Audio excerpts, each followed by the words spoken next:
ഒരു രാത്രിയിൽ പ്രകൃതിയുടെ സംഹാര താണ്ഡവത്തിൽ അകാലത്തിൽ നമ്മെ വിട്ടുപോയ പ്രിയപ്പെട്ടവരുടെ ഭൗതിക ശരീരങ്ങളാണ് ഈ പന്തലിലേക്ക് കടന്നുവരുന്നത്. വികാരപരമായ ഈ ചടങ്ങിലേക്ക് ഭൗതിക ശരീരങ്ങൾ കടന്നുവരുമ്പോൾ പ്രാർത്ഥനാ നിർഭരമായ മനസ്സോടുകൂടി പഞ്ചായത്ത് പ്രസിഡന്റ് ഇവിടെയുണ്ട്, ജില്ലാ കളക്ടറുണ്ട്, സംസ്ഥാന സാംബശിവ റാവു ഉൾപ്പെടെ ശ്രീ കൌശിക് ഉൾപ്പെടെയുള്ളതായ ഇതിന്റെ ചുമതലക്കാരായിരിക്കുന്ന ആളുകൾ എല്ലാവരുമുണ്ട്.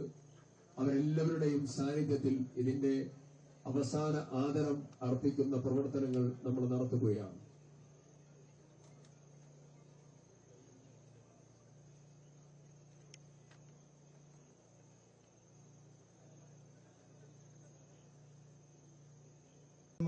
സർവേശ്വര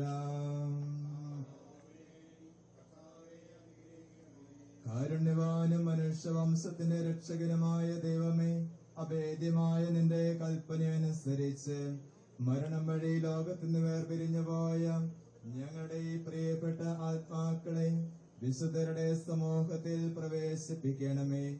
നീതിമാന്മാരെ സ്വർഗീയ മണവറയിലേക്ക് നയിക്കുവാനായി വാനമേഘങ്ങളിൽ നീ മഹത്വത്തോടുകൂടെ ആഗതനാകുമ്പോൾ കണ്ണ് കണ്ടിട്ടില്ലാത്തതും കാത് കേട്ടിട്ടില്ലാത്തതും മനുഷ്യ ഹൃദയം ആസ്വദില്ലാത്തതുമായ സ്വർഗ സൗഭാഗ്യത്തിലേക്ക് ഈ ആത്മാക്കളെ നീ സ്വീകരിക്കണമേ.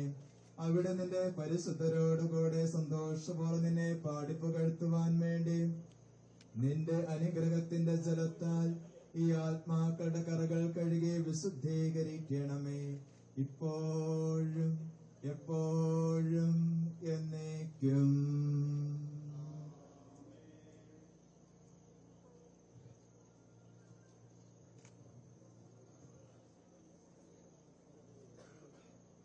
അടുത്ത കർമ്മം നിർവഹിക്കുന്നതിന് മേപ്പാടി മാരിയമ്മൻ ക്ഷേത്രത്തിലെയും ചൂരൽമല ശിവക്ഷേത്രത്തിലെയും എല്ലാ ഭാരവാഹികളും ആളുകളും ഒക്കെ ഇവിടെയുണ്ട്. NSSന്റെ പ്രിയപ്പെട്ട സുധാകരേട്ടൻ ഉൾപ്പെടെ ബഹുമാന്യനായ മാരിയമ്മൻ ക്ഷേത്രത്തിലെ കർമ്മി ശ്രീ കുട്ടന്റെ നേതൃത്വത്തിൽ കർമ്മം ആരംഭിക്കുന്നു.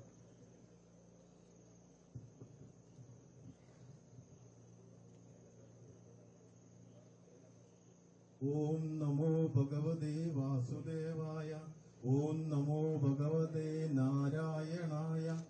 ബ്രഹ്മാവ് വിഷ്ണു മഹേശ്വര, ഇവിടെ മരണപ്പെട്ട ആളുകളുടെ ആത്മാവിന് വിഷ്ണുപാദത്തെങ്കിൽ പൂർണ്ണ മോക്ഷം ലഭിക്കണേ. അറിഞ്ഞോ അറിയാതെയോ സംഭവിക്കുന്ന സകല തെറ്റുകുറ്റ